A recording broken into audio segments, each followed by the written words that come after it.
My girlfriend's powerful family despised me before they had even shaken my hand. On my way to their estate for the first time, I pulled over to help an elderly woman whose vintage Bentley had broken down on the side of a lonely road. By the time I reached the mansion, I was more than an hour late, my suit stained, my hands black with grease, and fully prepared to be thrown back into the dark. Then the woman I had helped stepped out of the car behind me. Before we get into it, I have to ask, what is the most stressful meet-the-parents story you have ever experienced or heard about? Leave it in the comments, and if you enjoy stories like this, subscribe for more every day. All right, let's drive out to that quiet stretch of road where everything changed. The phone call with my girlfriend Claire was supposed to calm me down before I met her parents. Instead, it turned into a private seminar on class anxiety. I was standing in my cramped apartment in South Columbus, already overheated in my best and only suit, while her voice came through the phone in a tense, breathless whisper. "Okay, Ethan, just remember the script," she said. "If my father asks what you do not say you run a repair shop. You say you work in specialized automotive operations. And if my mother comments on your hands, you tell her you have been doing some hobby carpentry. Do not say the words oil change, engine block, or brake fluid." "Claire," I said, trying to laugh it off, "I am a mechanic. That is what I am. I built my shop myself. I am proud of it." "I know," she whispered, and there was real pain in her voice. "I am proud of you too. But they are different. They live in a different world. They will not understand. Just for me, Ethan. Just for tonight. Can you pretend a little?" I exhaled and closed my eyes. I would have done almost anything for Claire, and apparently that included pretending to be someone more acceptable to the sort of people who use the word acceptable like a moral category. Her parents, Theodore and Vivian Langley, were old money people from another universe. I had never met them, but Claire had spent enough nights apologizing for them that I felt as if I had. There had been stories about country club board elections, museum donor dinners, ski holidays in Switzerland, and the quiet surgical way they dismissed anyone who worked with their hands. And I, a man who made a living solving problems with tools and patience and a deep understanding of machinery, was exactly the kind of man they would find impossible to forgive. I spent 10 minutes scrubbing my hands with a hard bristled brush until the skin turned pink and sore. It did not matter. Grease is like memory. Once it settles into the lines, it never fully leaves.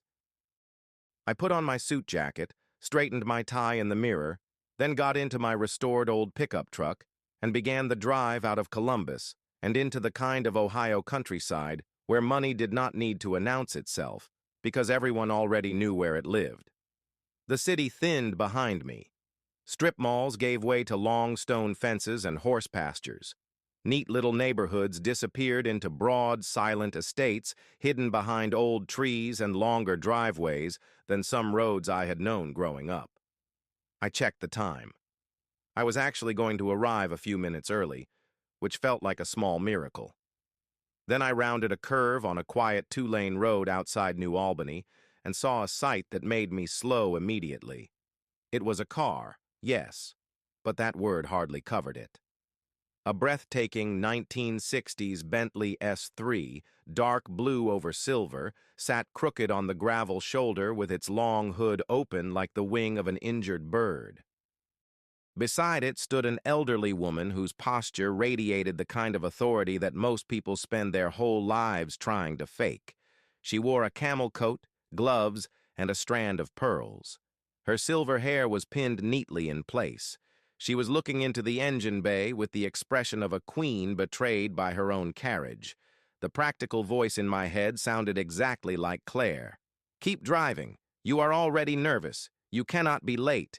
This is not the day to stop."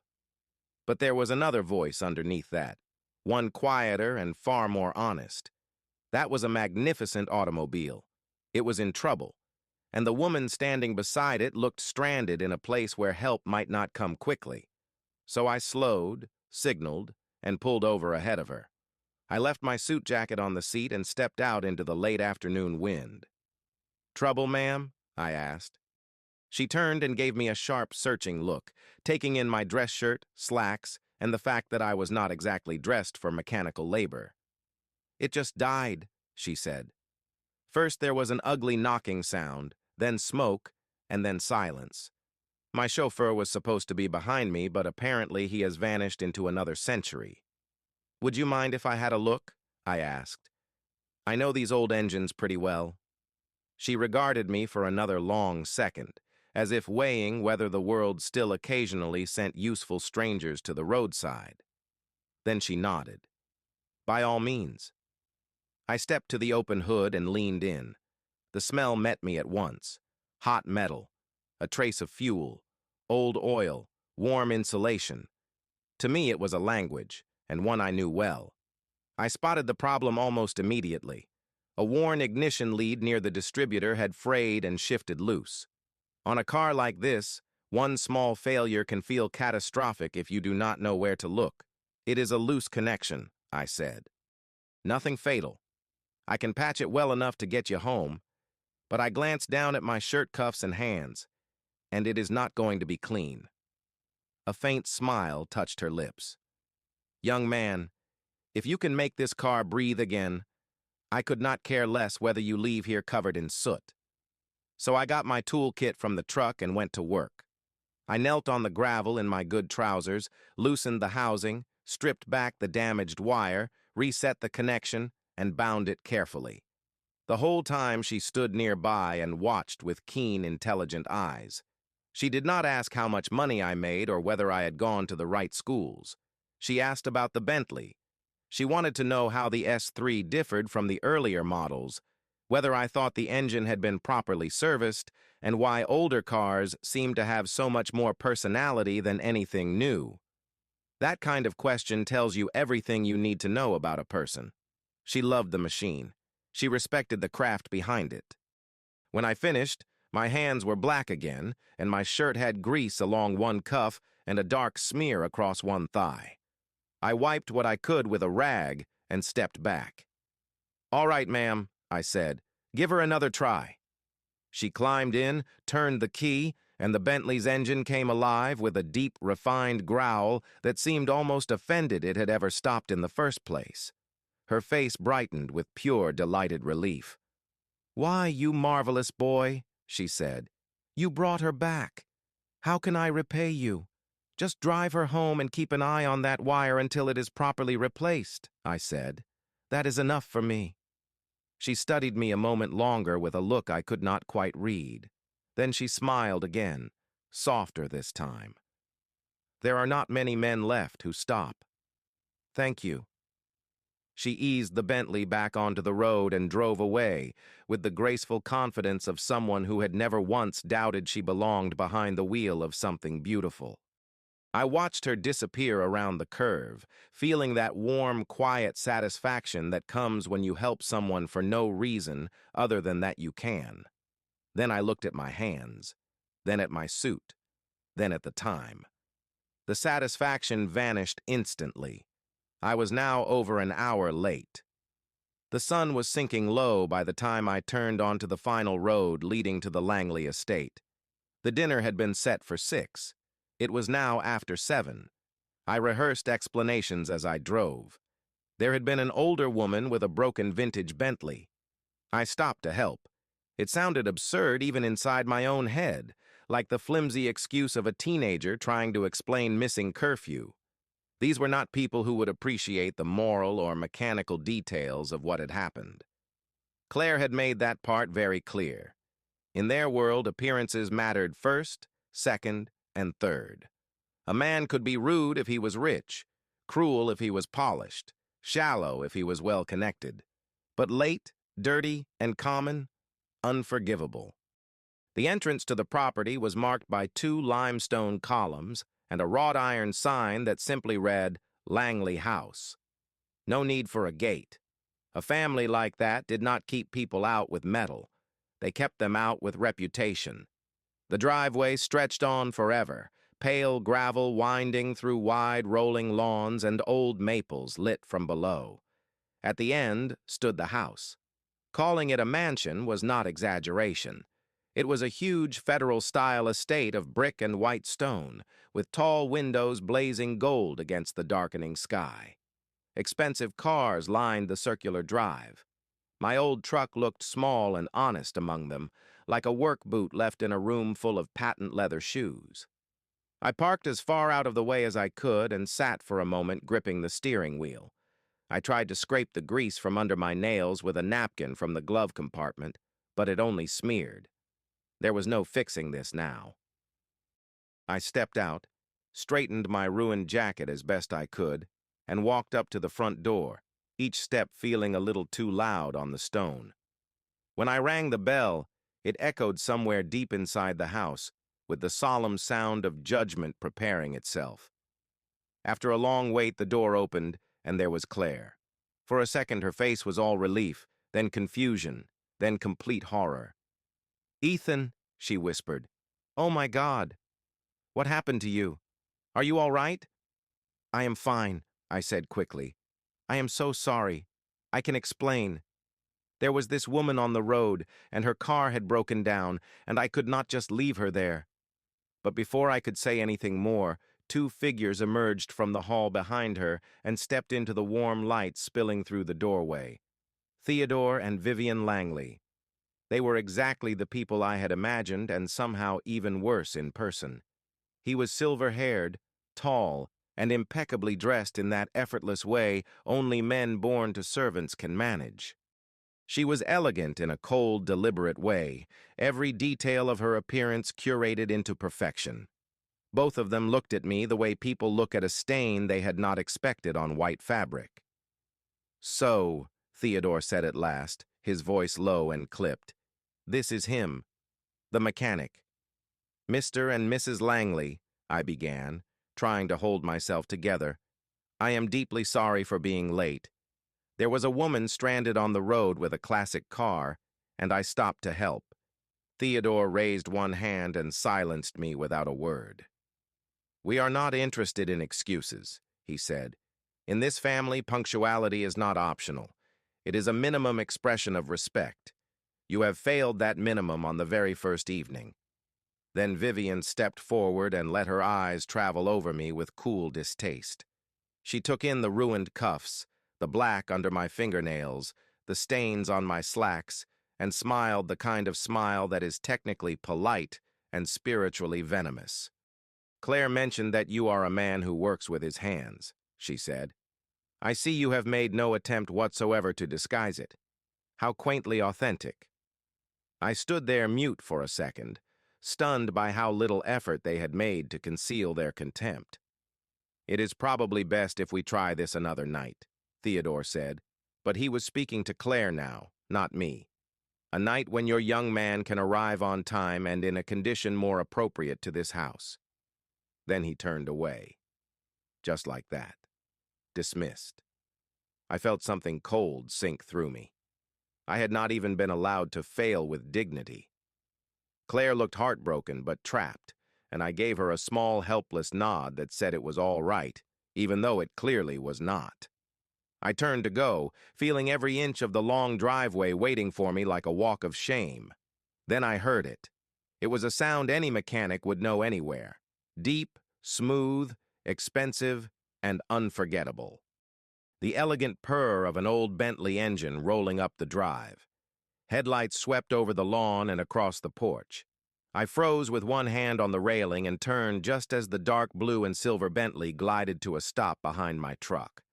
For a moment, nobody moved. Theodore and Vivian stared in open confusion. Claire's eyes narrowed with sudden recognition. The driver's door opened, and an impeccably dressed chauffeur climbed out, hurried around, and opened the rear passenger door with practiced respect. First came one gloved hand, pale and elegant, wearing a large emerald ring. Then the woman from the roadside stepped out, upright and composed, as if she had arrived not at a family dinner, but at a board meeting where someone was about to be fired. Vivian spoke first, and for the first time her composure cracked. "Mother?" she blurted. "What are you doing here? And why are you in that car? I told James to bring you in the town sedan." The older woman did not so much as glance at her daughter. Her pale gray eyes moved over the scene with swift clinical precision. She saw Theodore's posture, Vivian's alarm, Claire's tear-bright face, and then me standing there in grease-stained disgrace. She began walking toward the porch with brisk, purposeful steps. The air around her seemed to sharpen as she approached.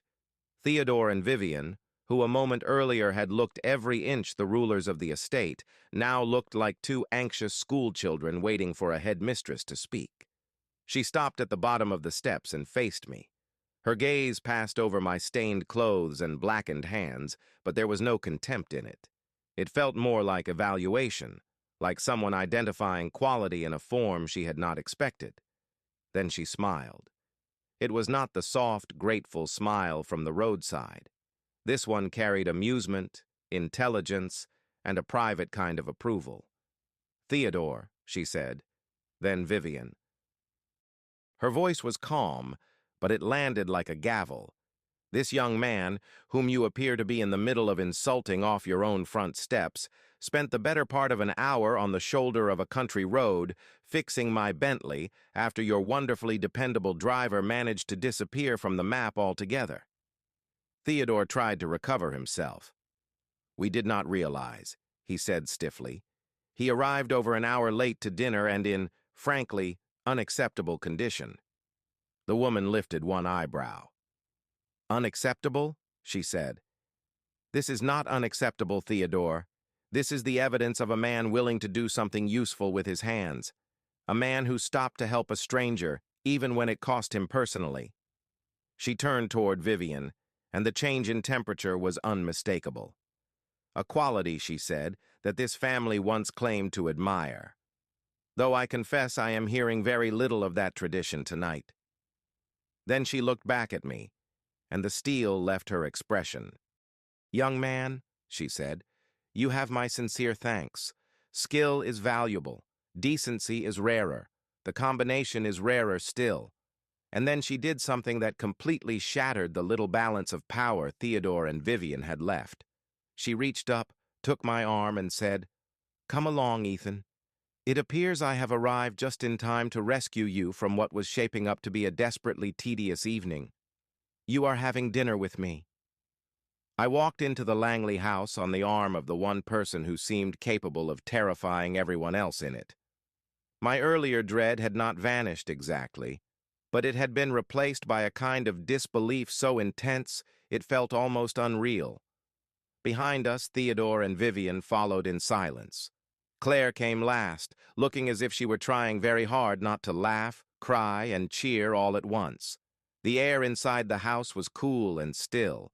It smelled faintly of furniture polish, old books, and roasted meat. A butler appeared in the marble foyer, thin and grave and perfect in his black coat. His eyes flickered once toward my stained cuffs and ruined suit, then toward the woman holding my arm, and every trace of surprise vanished. "Welcome back, Mrs. Langley," he said quietly. "Thank you, Oliver," she replied. "This is Mr. Ethan Mercer. Set another place at the table, at my right." If the butler was shocked, he did not show it, but there was the smallest pause before he inclined his head. "Of course, ma'am." I would later learn that the seat to her right was no small matter. It was the place of honor, the place Theodore believed belonged to him by birth and seniority and years of obedient performance. Instead, it was being handed to the grease-stained mechanic his daughter wanted to marry. The dining room was enormous, formal in a way that bordered on theatrical. Silver gleamed, crystal reflected candlelight. There were more chairs than guests, and the room had the echoing grandeur of a place meant for display as much as nourishment. The woman who had rescued me from the porch guided me to the chair beside her and sat. Only then did she finally introduce herself properly. "I am Beatrice Langley, Claire's grandmother," she said. "Though given the way my daughter and son-in-law behave, perhaps Empress is simpler." I laughed before I could stop myself. Claire almost choked, trying not to. Theodore and Vivian sat opposite us in frozen silence. Dinner became one of the strangest experiences of my life. It was not really dinner at all. It was a controlled demolition disguised as hospitality. Beatrice focused on me completely and deliberately, and by doing so, she reduced her daughter and son-in-law to background furniture in their own dining room. She did not ask how much I earned or whether I had plans to become something more acceptable. She asked about engines.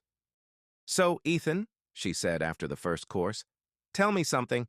If a Bentley S3 begins losing spark intermittently after warming up, would you suspect the coil before the distributor? Or does that depend on the age of the wiring?" I answered her. Then she asked another question, and another. Soon I was talking as I always talk when the subject is one I love. I explained how older engines have personalities modern cars lack. I described the satisfaction of hearing a machine come back to life after everyone else has given up on it. I talked about my shop in Columbus, about restoring classics on weekends, about how working with your hands teaches patience because metal punishes arrogance. She listened with total concentration, asking sharp, thoughtful questions that proved she was not humoring me. She understood enough to know when an answer mattered. Halfway through the meal, Theodore tried to redirect the evening. "There is also, of course, the investment side of collectibles, Mother," he said. "Some of these vintage marks are performing well in private sales, though the pre-war segment—" Beatrice cut him off with a flick of her fingers. "Theodore, please," she said. "We are discussing machines, not abstractions. Ethan understands value because he knows how to restore it. That is rather different from merely pricing something." Theodore fell silent so quickly it was almost elegant. Later, Vivian tried her own recovery. "The pheasant is wonderful tonight, Mother," she said. "I had it brought in from a farm outside Lexington." Beatrice sampled it, then nodded politely and turned back to me. "It is very good," she said. "But nothing tastes quite as satisfying as solving a problem competently, does it, Ethan?" "No, ma'am," I said, starting to understand fully what she was doing. "It truly does not." Claire watched the exchange with a brightness in her eyes I had not seen all evening. She was not embarrassed anymore. She was proud, and the sight of that nearly undid me. For the rest of the meal, Beatrice made certain every subject returned to craftsmanship, integrity, labor, and substance, all the things Theodore and Vivian had spent years pretending mattered while quietly worshiping appearance. She asked about tools, about restoration ethics, about whether it is ever right to over-restore a car and strip away its history. She asked what kind of failures in people I found most similar to failures in machines. I told her the truth. Neglect is always worse than age. A thing can survive years if it is cared for. It is neglect that destroys it. She looked at me for a second longer than usual after that answer, as though she had heard much more in it than a comment about engines. By the time coffee was served, Theodore looked as if he had swallowed poison, and Vivian had mastered the art of smiling without moving a single sincere muscle in her face. Then Beatrice made her final move. She set down her cup and looked down the length of the table.